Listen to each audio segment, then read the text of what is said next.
Hello everyone, welcome to Everybody Matters, our family and friends edition. I'm Jill Catherine, the host of our chat, and I'm happy to be here this month. Every month we tune in and provide you with some insight and some support and education and information around how to support your loved one who's struggling with an eating disorder or disordered eating or body dissatisfaction.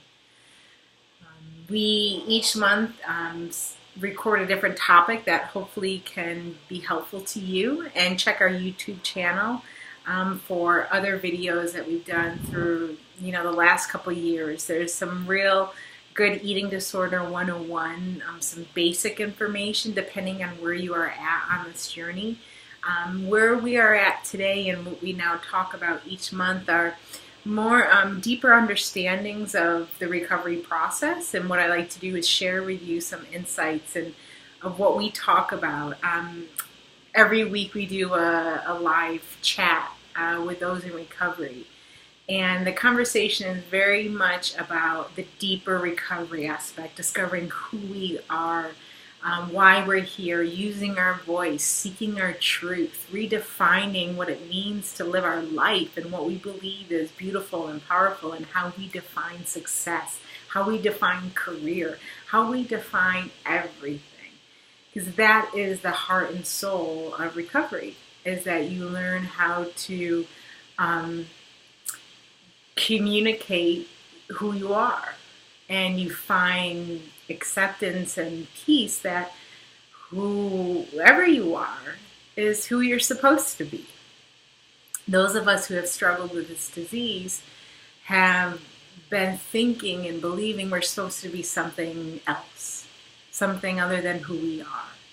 And that something else could be the something else that society wants us to be. It could be the something else that our parents want us to be. It could be the something else that our friends or our boyfriends or girlfriends want us to be. And as humans, we, especially as young people growing, we don't always exactly know. We're discovering who we are, right? We're discovering who we are. And we're very influenced by the people around us and the media around us, the society around us. So the journey of recovery is really about discovering who you are and getting in touch with your voice. Part of that is also learning how to cope with life, how to manage feelings, learning how to process, coping skills. And those of us who struggle with eating disorders or disordered eating or body dissatisfaction don't have the tools on how to process our feelings, our insecurities, our fears, our shame, our guilt. And like many people in the world, many people don't know how to manage those emotions, right? And there's a number of unhealthy and self-destructive ways that many people do outside of the scope of this disease. Those of us who struggle with this disease, this is our coping, is having a disordered relationship with food, having a disordered relationship with body, having a disordered relationship with exercise. That becomes a way for us to cope with how we're feeling. And that one of the challenges in this particular disease, as opposed to other coping mechanisms that aren't healthy as well, is we've normalized in our culture today that, well, you want to be fit and thin and exercise and, eat clean, and so we think, so we normalize this obsession with our body and our weight and this confusion about food, this confusion about exercise. We've normalized that, so we think it's normal if everyone's on a diet, or we think it's normal if people are, exercising over excessively and are making that consume their entire life. We think that's normal. They're super healthy, but we totally ignore the obsessive part of it, and because we think it's great, right? So we've created this value in our culture where we value it as good, as opposed to just coping by excessive drinking or drug abuse. We've judged that as bad. And we judge, well, to clean eating and fitness as a great, what we all should be doing. And there becomes a very mixed message in that we want all of us to have a healthy relationship to food and body and exercise as a basic primal need as a person. Our bodies need to move. They don't need to move 5 hours a day in 10,000 different ways and burning so many calories. I mean, our bodies just functionally need to move. We don't have to need 10,000 Fitbits to tell us that. We just functionally need to move our body. We functionally need to feed our body with foods that have nutrients in them as opposed to processed. We don't need 7,000 new fad diets to tell us that. And we functionally just need to have a healthy sense of self that doesn't matter and isn't wrapped up with what I look like, if I'm cute, if I'm sexy, if people desire me. That's not tied up into what my image is. And it's a very confusing thing when we live in a culture that we do that normalizes all those things as, well, that's what you're supposed to do. You're supposed to be wrapped up into all this stuff. You're supposed to have an obsessive relationship with clean eating and exercise. Well, you're not supposed to.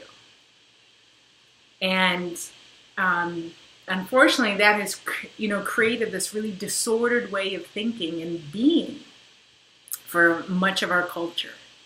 And what we've seen more and more now, that disordered approach is swinging to full-blown eating disorders and then swinging back to disordered eating. So it's certainly on a spectrum, of where people are at. The last component of this is going back to that emotional intelligence. And so to have these functionally healthy relationships to food and movement and our sense of self, if we don't have the skills on how to deal with our fear or insecurity or our shame or our anger or our guilt, then we can cope through and by creating this unhealthy relationship to food, we can cope by creating an unhealthy relationship to exercise. And just because the society has this image of what a healthy person looks like, creating these coping mechanisms that are attached to those areas are very dangerous, very dangerous. So what I want to bring you some insight today is one of the things that we've been discussing in our weekly chats of those in recovery are a couple things. And I want to share them with you because I think they're helpful in you supporting your loved one. Now, your loved one is going to be at wherever stage they're going to be. And there's certain stages and steps of recovery that not everyone can do depending on where they're at, right? So there's early intervention stages. There's once you're into treatment. That's when you're going through treatment. You're stepping down through treatment. So what I share with you might only be so impactful with your loved one depending on where they're at. And that's not about their will. It's about how their brain is functioning. With eating disordered patients, this is a brain disease. This is why you can say to someone, why can't you just eat that? And they're like, and they physically have this reaction because their brain is functioning in a certain way that you can't understand, but that's a result of the malnutrition of their body. And someone does not have to look malnourished for their brains to be underfed. Okay, I'm a great example of that. I have a strong muscular build, a big body type that I was naturally born with. So I, initially didn't look like I was underfed, but my brain was starving. So we need to, you can't always see people being underfed. There's a number of people through the clinical team that we're connected with who present themselves, their bodies are large bodies, and yet they have anorexia. So you cannot always see this, okay? So if your loved one is really into behaviors right now, their brain is firing and functioning in a way that is really telling them they can't. I can't eat, I can't. So that's not their will. There's a neurological component. That's why it is so essential to get connected to a treatment team. You have to. A nutritionist, a medical doctor, and a psychologist or a psychiatrist, either one, a mental health counselor, and them all being able to work together. So depending on where your loved one is at is how you can sort of facilitate some of the information I give to you. So take what works for you, leave the rest. So some of the things we've been talking about is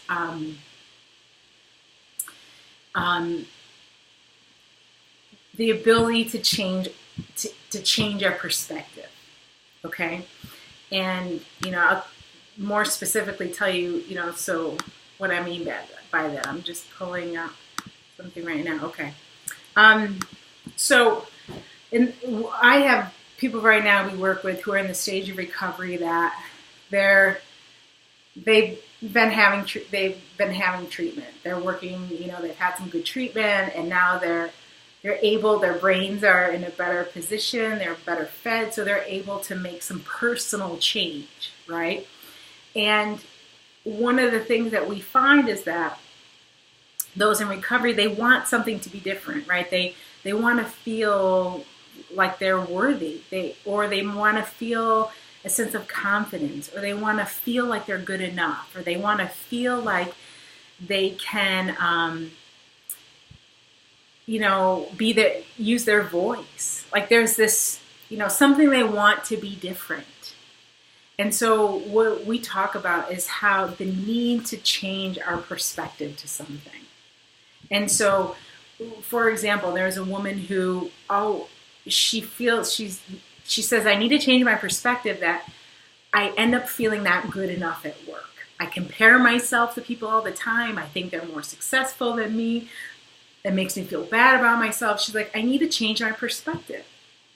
Because I said, what is it that you want to change? And she's, and what do you want it to be different? She's like, and I want to feel worthy, that I'm doing enough. And so we talk about the need to change our perspective of how we're seeing something. And, we could give countless examples. You could look at me forward and have a perspective. You look at me from above and you have a whole totally different perspective. So in any one situation, we all know that if you look at it from a different perspective, you can see something totally different. And so what we've been trying to do is nurture for each other how to change that perspective and see something else. And, we talked about how we could see that with our colleagues. We could see it as an opportunity to be inspired. So if other people are doing stuff, first of all, we're not in competition to them. We could start to see the perspective of, I'm not in a competition. I'm not in the sports field. I'm not competing with anybody. These are my colleagues. I can be inspired by what they're doing. I can learn by what they're doing. And so we can change our perspective of how we're seeing that situation. And so once we do that, we talked a lot about is if we can change our perspective. There's a woman who said, I need to change my perspective around food, that I have to see it as something that functionally just feeds my body, is nourishing to my body. That's it. Because she was having a difficult way how she was relating to food. So just by changing our perspective by one little fraction can make all the difference. And the next part of that is, once we're willing to see a new perspective, are we willing to then let it be different? Are we willing to let the change happen? Are we willing to let ourselves be different? And so if you think about your loved one, for example, one of the things that could be so helpful for you in supporting them is for them to have a physical change of perspective. So meaning, a lot of times when we go to a place we've never been to before, a geographical change, where it's a different perspective, where you're seeing a different culture, where you're seeing a different way of life, where you're seeing a different approach to any aspect of life, just changing your perspective. So as a support, that could be something you could institute. And what I was talking about with our chats is we help each other personally, right, in our own lives to change our perspective, but it might be difficult for you to do that for your loved one. But what you could do is help change their geographical perspective, because you'd be surprised when you do that, it can help your loved one to it gives them a little shift. I'm not saying this is going to solve the core disease, but every aspect of these things that I share can play a really supportive and important role, okay? So into the big picture of recovery, okay? So by bringing them to it could be just a day trip somewhere, that you go somewhere that looks different, that they haven't been to before. It could be something bigger than that, an international trip. But it's all dependent on your situation. But I want to encourage you, don't ever underestimate the value of bringing your loved one to a place they hadn't seen before, to a community of people that are totally different. And you might not be able to identify that impacted them, but as well as I do, if you go somewhere, it's going to affect you some way, somehow. And that can only affect them in some way, in a positive way, getting some new perspective.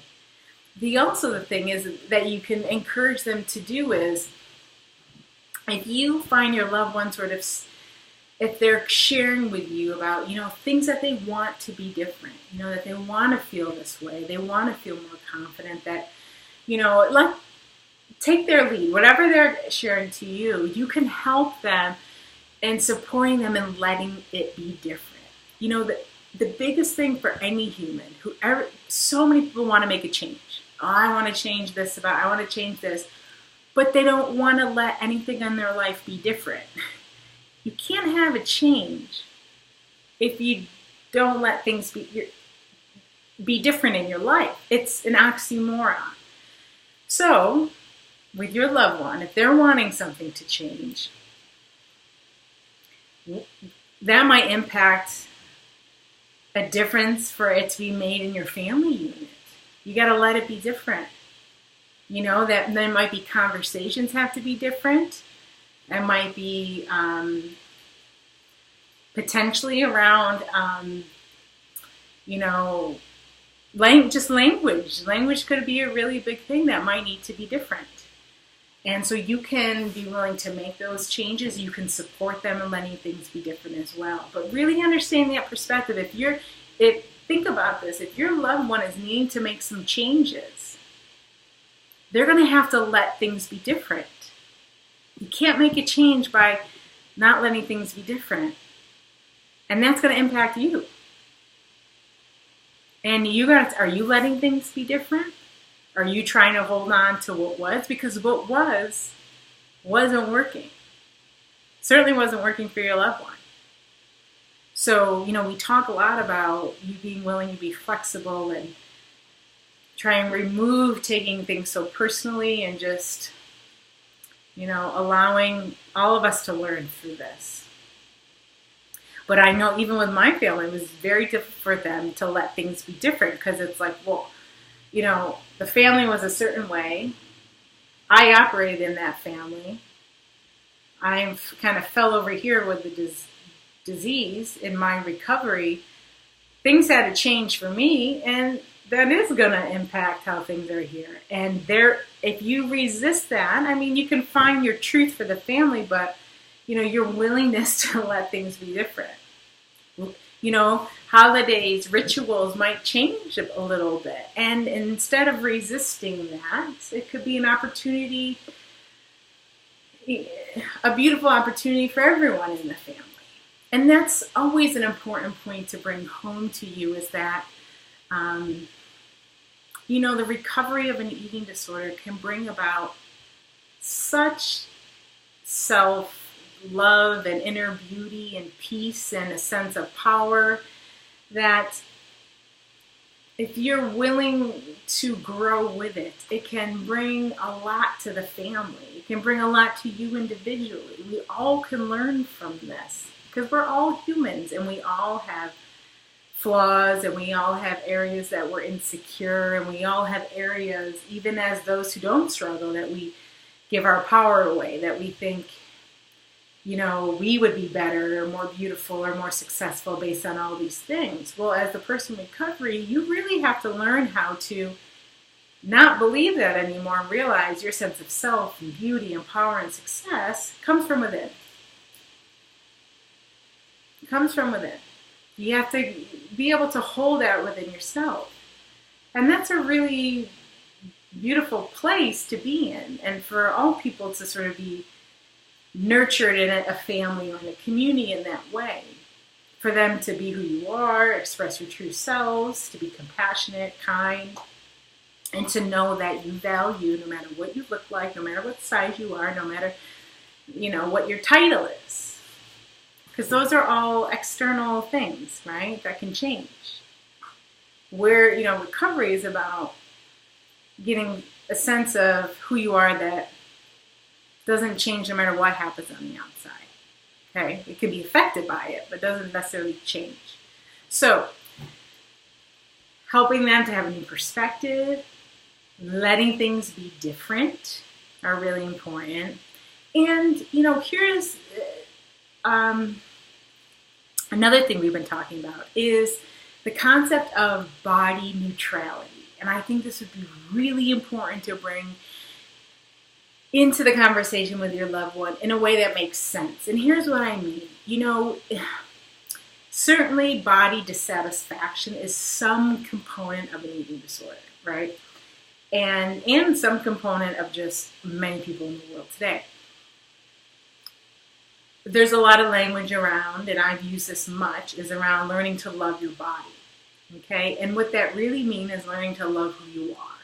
Because if you love who you are, you then love your body from that place. Not learn to love my body from my curves and my hair. It's deeper, because your body's going to change no matter what. No matter what. So, learning to love your body from a deeper place of that I love myself. And because I love myself, I love what form I'm in, right? Because I get to be in that form, right? It's about me, right? So the body's just an extension of me. What's difficult is that can be really hard when people who are still processing very difficult emotions around shame and guilt and grief and trauma, to feel like they can love their bodies, because in their body is trapped a lot of different emotions that they haven't been able to work through. So there's a lot of language out today about, as opposed to the love your body movement or body positivity, to a body neutrality. And I think it really hits home the truth, because the truth is, we don't even be talking about our bodies, right? In fact, loving them. Our bodies have no significance. They allow us to be alive and be in the world. What we want to talk about is who we are, what we're doing, how we're impacting, what our role is, our gifts to the world. So with trying to bring a body neutral approach, meaning you don't need to love your body. It's sort of like you don't have to love your body, and sometimes you might hate your body. But in the middle is a neutral sense where it's not about loving it and it's not about hating it. It's just sort of having a neutral approach. That I don't have to love it, but I don't need to hate it, right? I might not feel like I love it, but I don't need to hate it because my body is why I'm here. It's a functional thing. So we can have more of a neutral approach, that it's not about good or bad or right or wrong, and good or bad and black and white thinking like that is very common with those struggling with this disease. It's normally a big part of their brain functioning. They're highly judgmental, right? Black and white thinking, good or bad. So if you have a neutral approach to your body, that my body serves a function, a very functional approach. I don't need to love it, but I'm not going to hate it, right? To hate my body would, or I might feel like I hate it sometimes, but I'm not getting lost in that. So you have this neutral approach, a very functional approach to your body. And that we can take that neutral approach to all areas of our life. Okay, so that neutral approach then allows us to how we respond to things. So if whatever emotion is happening, I don't have to get so all swept up in it. I can just be a little neutral to it. Okay, I'm feeling sad right now. I'm feeling really overwhelmed. I'm feeling this. I'm not sad. I'm not overwhelmed. I'm feeling this. So that neutrality helps us to get language around this is what I'm feeling as opposed to this is what I am. And that's really important for your loved one. So when you find them self-dialoguing and they're saying, I'm sad, I'm angry, or they're going into their emotions, slowly you can say what's really helpful in this is that's what you're feeling. You're feeling sad. I know. Because then it's a separation. They start to separate from their feeling. By them using language and by you using language, I'm feeling sad, I'm feeling whatever emotion, you're not communicating you're that. You're not one and the same. You are separate from your emotion. And that's a huge skill that your loved one needs to learn, that all of us need to learn, but that's a real important crux of the disorder, is learning that emotional resiliency of how to feel it without getting lost in it, and then learning how to respond to it. So, things we talked about today was helping your loved one change your perspective, being able to let things be different, and thinking about and bringing in this language around neutrality, about, for yourself, start to understand body neutrality, being neutral about your own body. It's, being neutral about it, and helping them to be neutral about theirs, which then leads to being neutral when big floods of emotions come in. We're feeling them. Neutral doesn't mean apathy. Neutral is you feel them, but you're not lost in the charge. Either way. Or you have a neutral sense. So if it's coming in positive, you can feel that positive. Or if it's coming in negative, you can feel that, work it through. But you have that neutral approach, so you're not getting stuck to anything. And they're not getting stuck to anything. So this journey is as much as yours as it is theirs, unfortunately, whether you like it or not. You can lean into that as much or as little as you want. And that's your right, and whatever's best for your family. But those are some tips to think about as you support your loved one, and we look forward to chatting with you next month. Thanks.